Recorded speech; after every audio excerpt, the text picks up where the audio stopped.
I mean, this has been rumored for a long time that Biden was going to do it. This was a big on the agenda of the Democratic Party for a number of years now.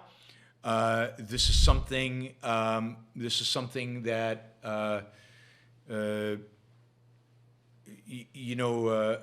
was expected. Biden was under a huge amount of pressure from the left wing of the party to fulfill this as an election promise. This is something that the Elizabeth Warrens of the world were pushing for and have been pushing for a very, very long time. They really wanted, and Elizabeth Warren had proposed in her campaign to do away with all student debt, to write it all off, to go down to zero. Ultimately, what they really want is for the government to fund all education. Biden wasn't quite willing to do that. I think even Biden, or at least his economic advisors, realized the devastating economic consequences of such a plan. Maybe they even have an inkling of the moral consequences, but I doubt it because it seems like almost nobody has those kind of inklings. So basically what's happened is if you make less than $125,000 in 2021 or 2020, if as a couple you made less than $250,000 during one of those tax years, you're eligible to write off up to $20,000 of student debt. That is government student debt, although almost all student debt today is government student debt. The $20,000 is available for those who had Pell Grants. Pell Grants are giving to low-income individuals. Pell Grants are one of the things that they've tried to write off. And, if they really wanted to help poor people, if their goal was really just to help poor people who got a college education, they would have just written off all Pell Grants. I don't know what the number is there, but they just would have written that off. $10,000 is the cap for regular student loans that people get that were not Pell Grants. But there is this income issue.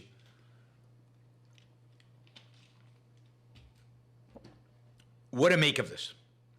Well, it's horrible policy from every perspective, right? It doesn't really help the Democrats that much electorally, other than they can say they fulfilled an election promise. Because most college graduates, most people who graduate from four-year colleges certainly, have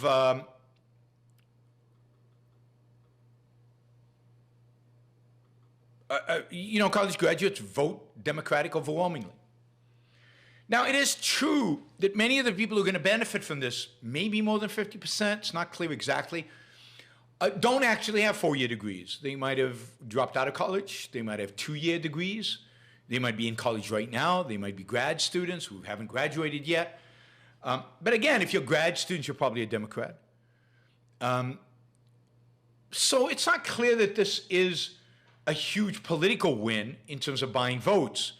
It certainly, fulfills an election promise, and he can say he did that, and the left is maybe more motivated to come out and vote for him because of it. But there's some huge costs here. Maybe they're not political, and maybe all they care about is politics.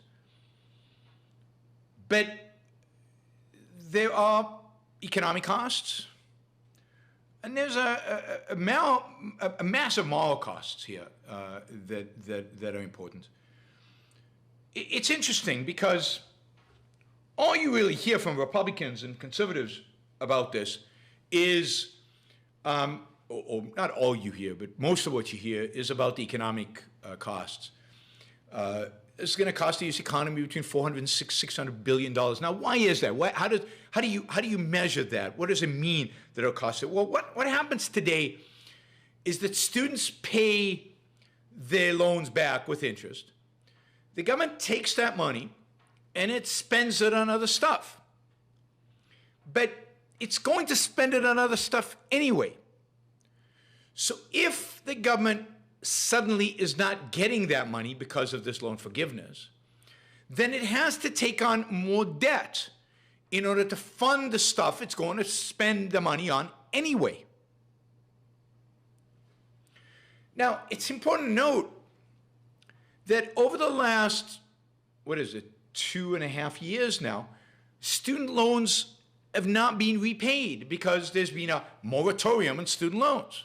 It was put in place by Trump, another brilliant program by Trump, and never taken away.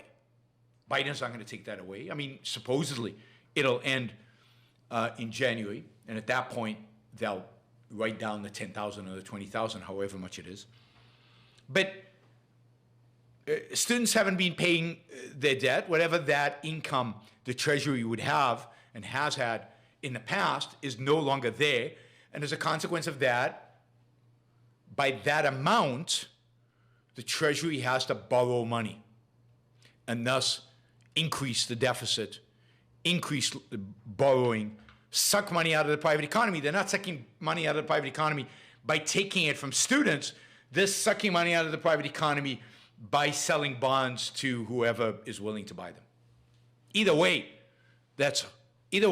it's harmful for the U.S. economy. So you're exchanging one type of taking money out of the hands of individuals with another. But the deficit is increasing. The deficit has to be paid. Future generations are either going to have to pay higher taxes or going to suffer from higher inflation in order to be able to get rid of all this debt that the government is taking on, a piece of which, small, but a significant piece, is the student debt forgiveness that has passed. This is potentially inflationary to the extent that you believe that debt is, and the government's signaling to the world that it's never going to pay you back its debt. If you believe that is inflationary, then it certainly seems that this would be inflationary in a sense that it creates inflation expectations sometime in the future, because if they don't pay back the debt, well, then they're going to have to inflate. There's no other way to get rid of the debt. It's either through inflation or through default. There's no inflation, default, or paying it back, raising taxes. And if what you're getting here is a declaration that we're never going to pay back the debt, we're forgiving debt, so we're taking on more deficits, government is never going to pay back its debts, that is potentially inflationary. So that's kind of the economic consequences. There's all kinds of moral hazard consequences. You've forgiven this debt. What about other debt? Other markets now going to expect bailouts now. Government has bailed out banks. They bailed out. We'll get to PPP loans in a minute, but they bailed out all kinds of businesses out there. Why not students? Government bails out the poor. Food stamps, welfare is a big bailout. The left validly argues that government provides subsidies to businesses. So yes, it's part of the problem of arguing just over this. Government should stop bailing out everybody. Government should get out of the business of bailing anybody out, the business of subsidizing anybody, the business of trying to manipulate our behavior through taxes and bailouts. But the criticism, even with regard to this, needs to be more comprehensive.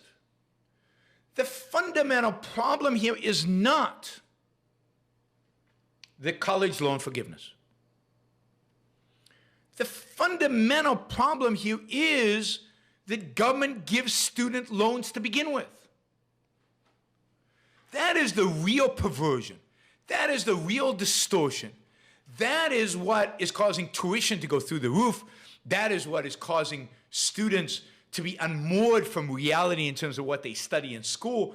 That is what is perverting higher education spending and higher education priorities and higher education engagement. The federal government, all government, but we're focused on the federal government right now, should just get out of education. And that primarily involves student financing of education. Now, the government has for many decades been guaranteeing student loans. So the worry was banks won't give students loans to go to college. And this is primarily a problem for poor kids who are then at a disadvantage because they can't go to expensive colleges. So what we need to do is we need to incentivize banks to give college loans. So what the government did is basically subsidize these loans. They went to the banks and gave them guarantees and subsidized them and encouraged banks to give loans to primarily poor students who couldn't pay them back, because the banks were going to give loans to middle class and rich students, or they were also going to give loans to kids who were smart, kids who scored high in tests, kids who would probably get a degree in an income-earning profession, kids who had a future. And therefore the bank had a certain confidence that they would get paid back. What a concept. So the government came to the banks and said, don't worry about whether they can pay back or not. Give loans to everybody. We'll guarantee the loans. It also got into the business of giving out these kind of Pell Grants and other kind of grants to low-income students to make sure that the students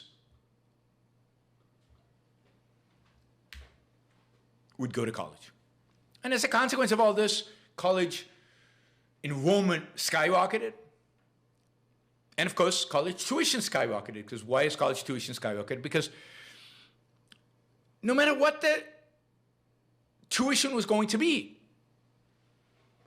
the student could always get a loan. The bank, going back 15 years, the bank didn't worry about, ooh, this tuition is really high. Are you ever going to be able to pay it back? Because they knew they had a government guarantee. So no matter, every time the universities raised their tuition, students kept coming. They raised them again. Students kept coming. They raised them again. Students kept coming. Why? Because they kept getting loans and grants. And the more the government got involved in higher education, the higher tuition got. Surprise, surprise. When the government buys a hammer, it pays a lot more than when I buy a hammer. They don't go to Walmart. They don't go to Home Depot. It's not their money. So the fundamental, one of the fundamental problems in American education is the government funding of the educational system. It's, almost better just to pay for the education, but to give these loans. You're incentivizing the universities to increase tuition ad infinitum. You're creating a problem for the students being able to pay it back, but yet the government is guaranteeing all the loans, so the lenders continue to lend. And then Obama comes along. And what's amazing about this is when Obama did this, there was very little criticism of him. It was the right was so obsessed with Obamacare. This kind of flew under the radar. Obama basically said, and I'm sure a lot of economists supported this, he said, and it makes a lot of sense, really, from a statist perspective. Look, we're already guaranteeing these loans. We're already on the hook for all of them. Why do we need the banks? Why do we need the middleman? Why do we need these extra expenses? Why do we need bankers making a profit? We should get the profit. We're guaranteeing the loans. So basically what Obama did, and I can't remember the year, is he brought all student loans into the government. The government would provide all the loans. Banks had no role anymore. And whatever discipline banks might have had in not giving loans maybe to a gender studies student who was going to get into debt with $250,000 or whatever, went out the window. And now the government gives loans to anybody who submits, anybody who applies, anybody who wants them. And that means tuition explodes, continues to explode. It also means people go and study stupid things and get money to study for it. It means debt goes through the roof. And a complete distortion and perversion of the American higher educational system. Because our universities, even though they complain bitterly about not having money, are flush. They don't know what to do with the money. You know, some of the dormitories and the cafeterias at these universities are just unbelievable in terms of the quality that they provide students. They build beautiful buildings, beautiful sports facilities. What they don't provide is an education.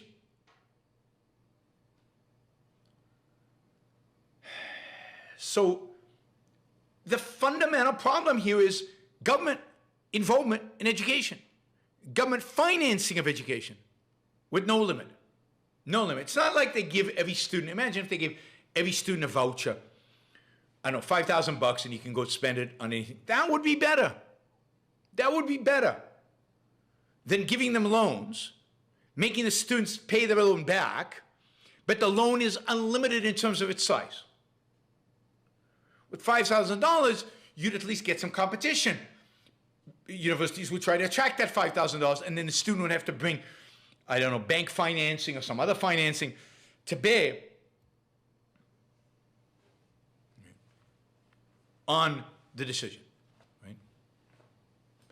And maybe then these high tuition students will suddenly realize, wait a minute, I really can't afford this.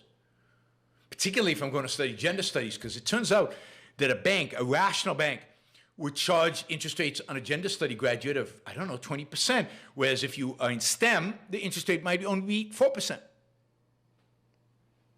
But that's discrimination. Yes, I'm all for discrimination based on risk, based on ability to repay.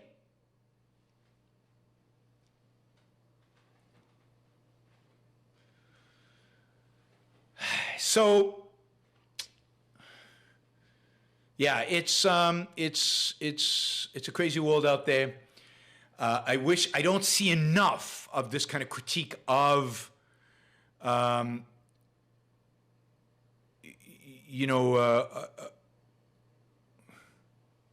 see enough of this critique of the actual loan program among Republicans. They're so focused on, the economic damage. They're even focused on, you could argue the moral case, but the one aspect of it, which is, well, I paid my loans back already. I got, I feel screwed because I didn't get any of this benefit. How, it's not fair. Some people get it, some people don't. No, I mean, that's not fair. You're right, but that's true of any new government program where they're giving out handouts. Some people get them and some people didn't because they don't qualify. If they have a new farm subsidies, which Republicans love to vote for, what about the farmers who planted those seeds 5 years ago? How come they didn't get a subsidy and now they do? That's not fair either.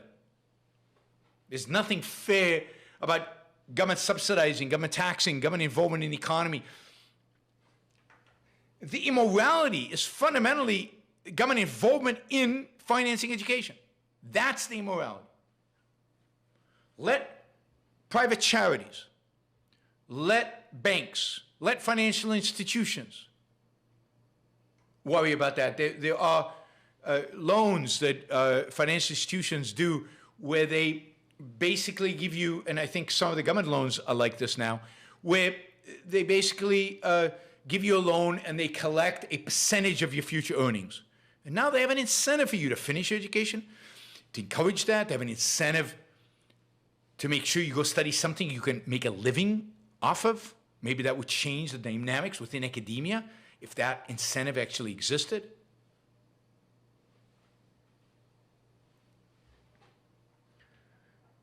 So the whole thing is despicable and ridiculous and absurd and a reflection of everything that is wrong with government involvement. And of course, it's massively immoral because you're basically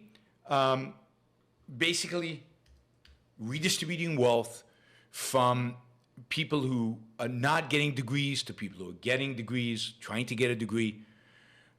You're penalizing people who haven't. You penalize people who got degrees in the past and who were responsible and paid back their debt. Generally, a lot of what government does is penalize responsibility and reward irresponsibility. And you're penalizing people who are responsible by paying off their debt. So this is an immoral policy, a financially irresponsible policy that could potentially will increase deficits and debt and potentially would increase inflation. And it is a reflection of the real evil, which is the underlying policy. And that underlying policy is the policy of state involvement in funding of education, which is just going to lead to a disaster, particularly the way it's done in America. Sometimes these mixtures of private and public are worse than the government just taking it over, because then you just know what it is. It's pure. Like the American healthcare system is such a mess. It's in some senses it would be easier to criticize it if it was just so socialized. Then we'd know what we were criticizing. Here it's this mishmash of socialism, some freedom and some private and some not. And how do you make sense of it? And how do you untangle it? And what is bad and what is good? And it's almost impossible. And the same with our educational system. And then the Europeans look at us and they think they're nuts because they have decent universities and they don't pay any tuition. It's free for many of them. And they look at us and they think we're nuts, taking on $250,000 of debt. Now, my argument is that $250,000 debt is because government is involved. Because the government finances it. Because we're in a mixed economy. We're not. And of course, in many respects, Europeans pay for that education, quote, free, in their tax code. Europeans generally are just better at the redistribution. They've accepted it, they accept it, they don't challenge it, and therefore it just gets done. In America, we redistribute, but we pretend we're not. We're giving them loans. We're not really giving them, everything is pretend. We play pretend constantly. All right, my shtick on the horrific loan forgiveness program that the Biden administration is engaged in, immoral, impractical, and I don't even think it'll buy him many votes. And it certainly pisses off a lot of people. Thank you for listening or watching the Yaron Brook Show. If you'd like to support the show, we make it as easy as possible for you to trade with me. You get value from listening. You get value from watching. Show your appreciation. You can do that by going to yaronbrookshow.com/support, by going to Patreon, Subscribestar, Locals, and just making a appropriate contribution on any one of those channels. Also, if you'd like to see the Yaron Brook Show grow, please consider sharing our content and, of course, subscribe. Press that little bell button right down there on YouTube so that you get an announcement when we go live. And for those of you who are already subscribers and those of you who are already supporters of the show, thank you. I very much appreciate it.